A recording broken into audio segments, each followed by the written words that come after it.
AITAH for breaking up with my girlfriend on New Year's Eve. The countdown hadn't even started yet when I realized I was going to end the relationship. It hit me in one single moment, sharp, cold, almost physical, like stepping outside into winter air to fast. We were at her friend's penthouse party. Everyone was laughing, drinking champagne, wearing glitter or suits, ready to welcome the new year with positivity and resolutions. And there I was, standing beside a woman I had been with for years, watching her throw her head back with a laugh so wild and unfamiliar. It made something inside me twist. She wasn't laughing at me. She wasn't even laughing with me. She was laughing at a message on her phone. The room around me blurred. Music thumped through the floor, lights flickered across the skyline beyond the tall windows, and she was completely absorbed in whatever conversation she was having, smiling at her screen, like whoever was on the other end had the power to make her forget I existed. That's when the first cold thought formed. I don't recognize her anymore. She had changed slowly, the way tides rise without you noticing until the water touches your feet. Where she used to ask about my day, now she scrolled. Where she used to reach for my hand, now she reached for her notifications. Where we used to talk, now we just coexisted. New Year's Eve was supposed to be our night. She had said it for weeks, but the entire time we were at the party, she didn't look at me once, truly look at me, not until it was almost midnight. The moment that broke everything, around 11:50 p.m. She finally noticed me leaning against the balcony railing outside. The winter wind was biting, but the cold wasn't what made me shake. She stepped out, rubbing her arms. "There you are," she said with a bright smile that felt like a mask. "Why are you out here alone?" "I needed air," I said. She moved closer, linking her arm with mine. "You okay?" That was the thing about her. She always noticed something was wrong, but only when it concerned her image. Only when someone else might see us not smiling. "You've been on your phone all night," I said quietly. She rolled her eyes. "Oh my God, not this again. We were supposed to spend tonight together." "I am spending it with you," she said, her voice growing sharp. "Just because I text doesn't mean I'm ignoring you. You haven't talked to me since we walked in." "That's not true," she snapped too quickly. "You're being dramatic." My jaw clenched. We stood in silence for a minute, the muffled sound of the DJ vibrating through the glass door. Then she scoffed. "Seriously, you're going to start a fight on New Year's Eve?" I stared at her, and in that moment, the truth settled in me with perfect, painful clarity. She didn't love me anymore. She loved the version of me that made her look good. She loved the idea of us, not the reality of us. I was just her New Year's accessory. The final straw. She was about to walk back inside when her phone buzzed again. She glanced at it and I watched her expression change. That smile, soft, secretive, the kind she hadn't given me in months. "Who's that?" I asked. She hesitated. "Just a blink." But a blink is all it takes when you're already losing trust. "No one," she said too quickly, slipping her phone into her purse. "Right." She threw her hands up. "Don't start. It's just a friend." "A friend you're smiling at like that?" Her eyes narrowed. "You're being jealous and controlling, and being ignored." She shook her head and let out a low, frustrated laugh. "I can't do this right now." She turned to walk inside, but I grabbed her hand gently. "Wait. Can you talk to me for 2 minutes? Just 2. She pulled her hand away as if my touch burned her. "For God's sake, can you stop ruining the night?" And that was it. The last thread snapped. She cared more about the night than the relationship it was built on. I realized it wasn't just New Year's Eve she wanted to look perfect. It was her life. And I didn't fit into that picture anymore. The breakup, everyone inside was counting down. 10, 9, 8, the crowd roared, champagne flutes lifted. But outside on the balcony, time froze around us. "I think we should break up," I said quietly. Her eyes widened. "What?" 7-6, you're not happy," I said, "and am tired of pretending I am. You're breaking up with me now." Her voice cracked through the cold air like shattered glass. 5 for you don't even talk to me anymore," I said. "You don't touch me. You don't look at me. You're here, but you're not with me. Are you insane?" Her voice shook with rage and disbelief. 3 you don't love me," I whispered. "Yes, I do," she said, too loud, too desperate, too late. "Do you love attention?" I said. "Not me." Her mouth fell open, but no words came out. One inside, everyone screamed, "Happy New Year!" Fireworks exploded across the sky. Champagne fizzed. People kissed. And she stood there, staring at me as tears filled her eyes. "You ruined everything," she whispered. "No,"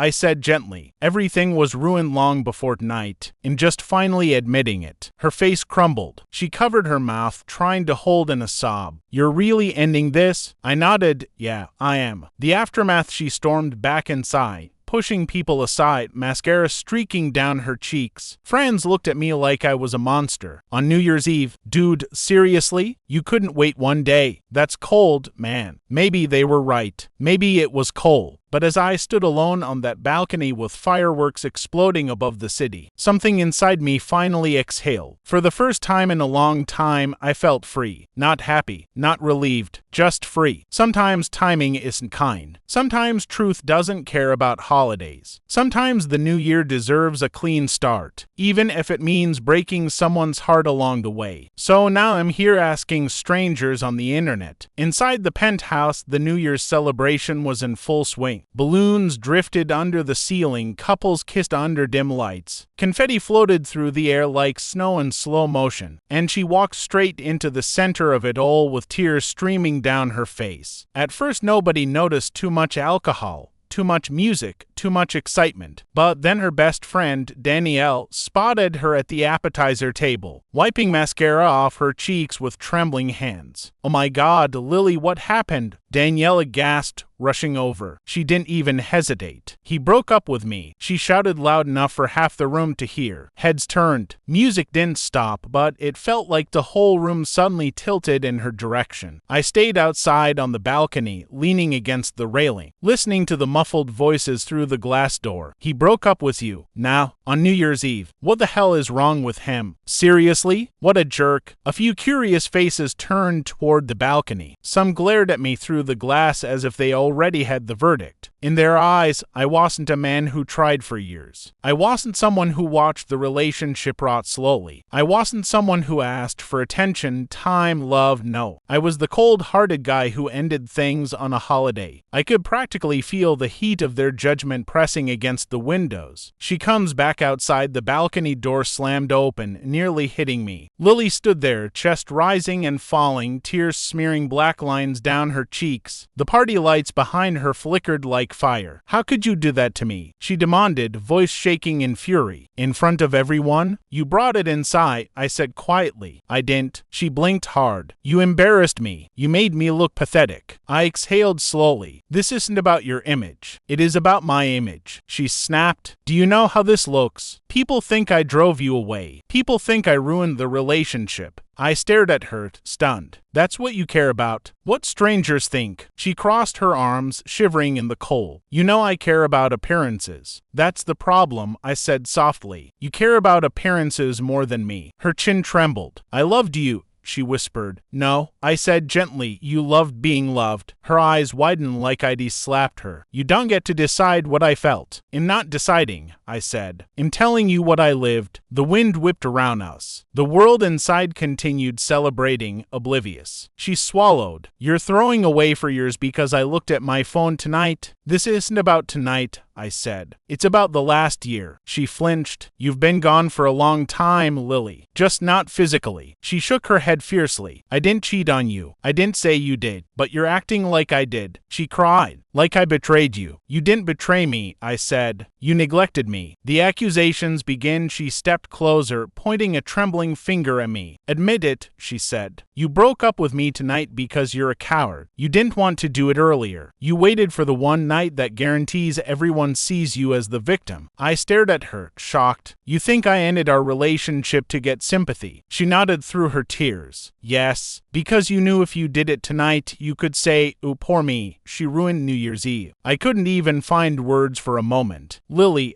I whispered, I ended it tonight because this is the first time you actually looked at me in months. Her lips parted, but no sound came out. This is the first real conversation we've had in ages, I continued. And it's happening because you're afraid of what people think, not because you're afraid of losing me. Silence. Her face crumpled, but she turned her head away, refusing to let me see it fully. Her friend intervenes, the balcony door swung open again, and Danielle stepped out. She had that expression, arms crossed, jaw tight, protective anger burning in her eyes. Okay, You need to stop yelling at her, Danielle snapped at me. I blinked. I'm not yelling. You broke her heart, she said. And on New Year's Eve, that's sick. She deserves better. I sighed. I didn't mean to hurt her. That's rich, Danielle scoffed. You couldn't wait until tomorrow. Or next week. You picked tonight. Lily sniffed and looked down like a child hiding behind an older sibling. Danielle glared at me. You're heartless. I looked between them. They both saw the breakup as an attack on her image, not on our relationship. It hit me then. Lily surrounded herself with people who fed her self-image. People who told her what she wanted to hear. People who kept her ego intact at any cost. And that's why she never changed. Why she never faced anything. Why she never confronted the growing distance. I'm sorry you see it that way,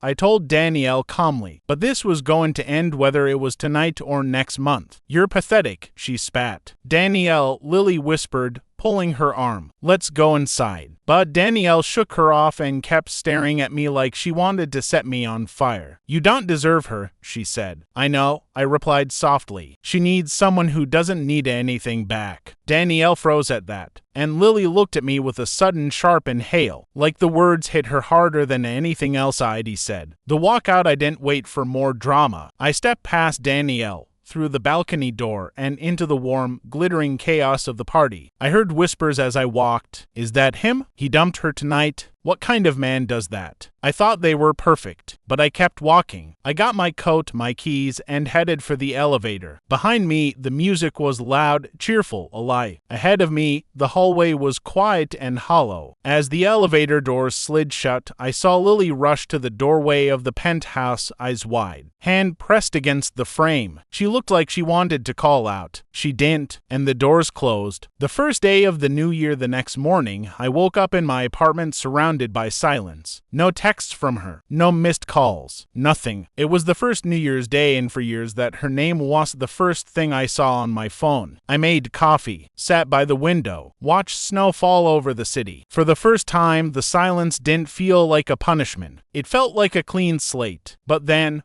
around noon, my phone buzzed. Lily, can we talk? I stared at the message for a long time. Another buzz. Lily, please. I didn't sleep. I need to see you. A third buzz. Lily, I don't want to start the year like this. I closed my eyes. The breakup had happened, but the story wasn't over. Not yet. I stared at Lily's messages for almost 10 minutes, the phone glowing in my hand. A part of me wanted to ignore them. A part of me wanted to block her. And a small, traitorous part of me wanted to see her, just to hear what she'd say when there was no audience. No friends defending her, no image at stake. So I replied, me. 1 hour, cough near my building. I didn't add anything else. She answered immediately. Lily, it'll be there. The meeting, the cough was quiet. Soft jazz music, warm lights, snow melting in streaks on the windows. I took a seat in the back corner, facing the door. She arrived 10 minutes early. Her eyes were red, makeup minimal, hair pulled back like she hadn't slept. When she saw me, something inside her seemed to collapse. She walked over and sat down, her hands trembling as she wrapped them around her coffee cup. For a long moment, she didn't speak. Finally, why did you do it? Why last night? Her voice was small, not angry, not dramatic, just wounded. I sighed, because I couldn't keep pretending. She blinked hard. I didn't know you felt this way. Yes, you did, I said. You just didn't want to deal with it. She flinched like I'd stabbed her. Her side of the story, I wasn't ignoring you, she whispered. I wasn't trying to push you away. I've been overwhelmed. With what? She hesitated. Her voice cracked. You won't believe me. Try me. She looked down at her hands, twisting the napkin into shreds. I've been scared, she said softly, for a long time. Of what? Of losing you. I froze. What are you talking about?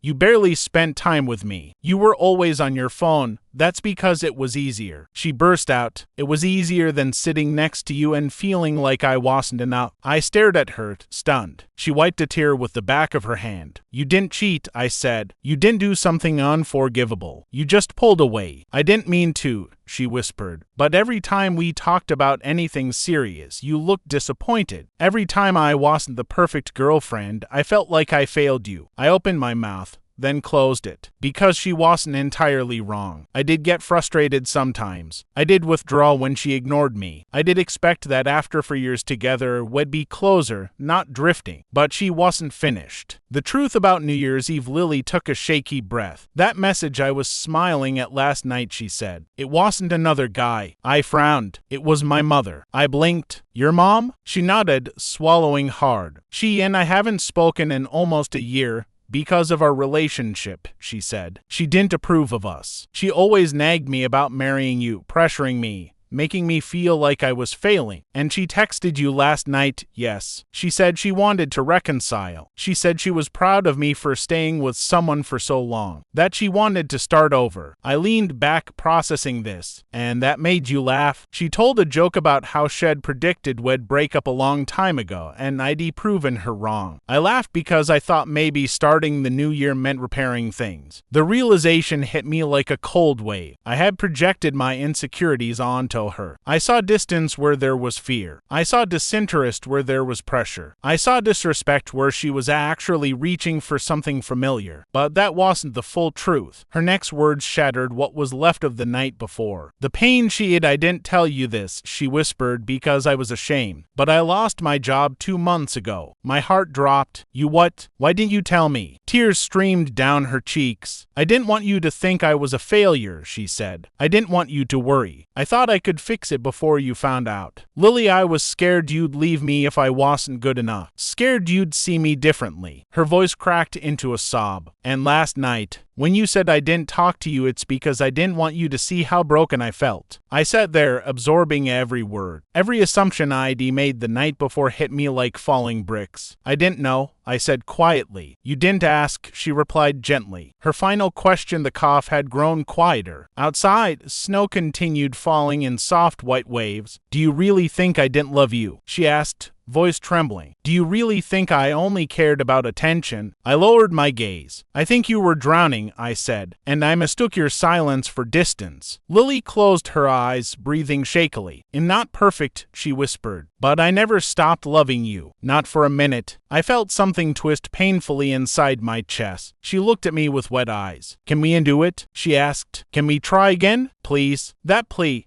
quiet, vulnerable, desperate, hit harder than any argument ever could. But I wasn't ready to answer yet. Because now I wasn't sure. Did I break up with her because she truly drifted away? Or because I had already convinced myself she would? She reached across the table, fingertips trembling. I want us back, she whispered. Do you? I inhaled slowly, my heart pounding. And that's where everything hung. In one fragile, breathless moment. I didn't answer Lily right away. I couldn't. My mind was a mess of contradictions. Guilt, confusion, exhaustion, a faint echo of anger, and something else I wasn't ready to name. The silence between us grew heavy, almost suffocating. In not asking you to forgive me instantly, she finally said, her voice trembling. In just asking you not to walk away before you understand everything. I swallowed hard. Then tell me, I said quietly. Everything. Lily exhaled shakily, like she'd been waiting for this moment for months. The missing months. You remember how happy I was in the summer? She asked. Of course. That was when I still believed I knew what I wanted. She looked down at her hands. But around September something changed. I woke up one morning and realized I didn't know who I was outside of us. I was scared because I'd built my whole world around the relationship. I frowned. Why didn't you say anything? Because I didn't want you to think I was ungrateful, she said. Or worse, that I wanted to break up. Her voice wavered, so I started overcompensating, making myself busy, saying I needed space, pretending everything was fine even when I felt like I was losing control. So you pulled away. I didn't mean to hurt you, she whispered. I just didn't know how to say I was falling apart. Her shoulders shook slightly. I had never seen her this vulnerable, and maybe I had never asked her to be. The real reason she lost her job about the job, I said quietly. Why didn't you tell me? I could have helped. She shook her head. You don't understand. I didn't just lose it. I was fired. I froze. She looked away, shame all over her face. My manager, he accused me of being distracted, missing deadlines, not contributing enough. And he was right. I was struggling to keep up. I wasn't sleeping. I was anxious all the time. That's not your fault. It kind of is, she whispered. I shut down completely. Her fingers dug into the coffee cup, turning her knuckles white. And then I panicked. I thought if I told you, you'd see me as a burden, that you'd be disappointed. So I told no one. I pretended to go to work every morning. I would sit in a library, applying for jobs, crying in bathroom stalls when no one was around. My stomach twisted painfully. Lily, she wiped a tear, her voice cracking. I didn't know how to be honest anymore. The night everything broke, she took a breath. Last night, when you broke up with me, I felt like the ground disappeared. I know you were hurting. I know you felt ignored.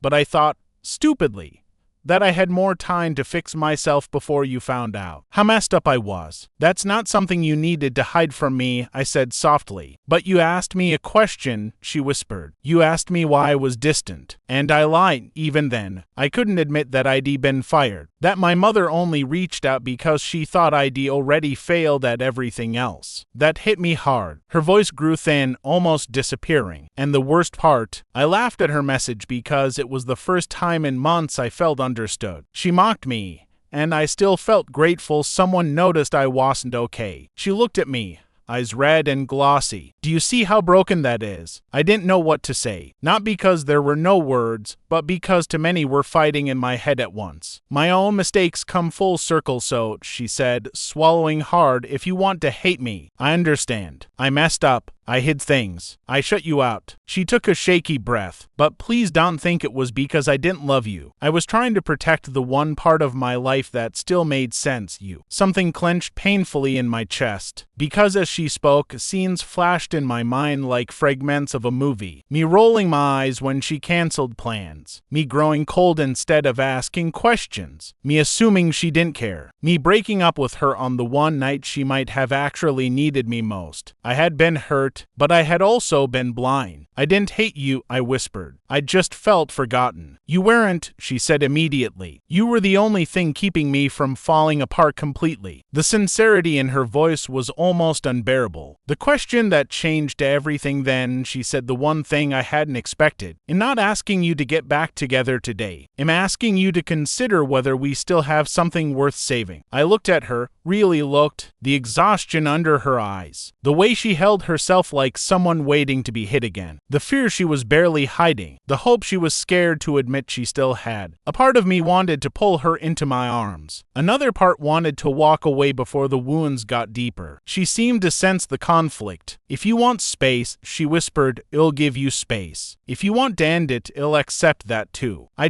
can't lose you without telling you the truth. Her lip trembled, and I needed you to know I am trying, even if it doesn't look like it. The phone revealed then she did something that shocked me. She slid her phone across the table. I disabled my passcode, she said softly. You can go through everything. Every chat, every message, every search history. I'm not hiding anything anymore. I stared at the phone like it was about to explode. I'm not asking you to trust me blindly, she continued. I'm asking you to see me, and if looking at my phone helps you understand, then take it. Her hand pulled back slowly, almost trembling. I have nothing to hide now. The moment of truth, I looked at the phone, then at her. She wasn't manipulating. She wasn't trying to charm her way back. She wasn't guilt-tripping. She was dropping every defense she had left, completely exposed, completely vulnerable, completely honest. And in that moment, I realized something terrifying. Breaking up wasn't the end. It was the fork in the road. One path meant closure, self-protection, walking away from the pain. The other meant rebuilding something fragile, complicated, imperfect, something that could either heal beautifully or break worse than before. She watched me, barely breathing. Whatever you choose, she said quietly, I'll accept it. Just don't decide because you're angry. Decide because you know what you really want. The cough noise faded behind us. Time seemed to slow. My chest tightened with a decision I wasn't ready for. And then, finally, I opened my mouth to speak. I stared at the phone lying between us like a loaded weapon. Her entire life was unlocked, open, placed in front of me without hesitation. But for the first time in months, I didn't want to search it. I wanted the truth. Not a forensic investigation. Lily, I said quietly, pushing the phone back toward her, I don't need to go through this. Her eyes widened a little, not with relief, with confusion. You don't know. If I have to inspect your entire life to feel safe, then the relationship is already broken. And if I believe you now, really believe you.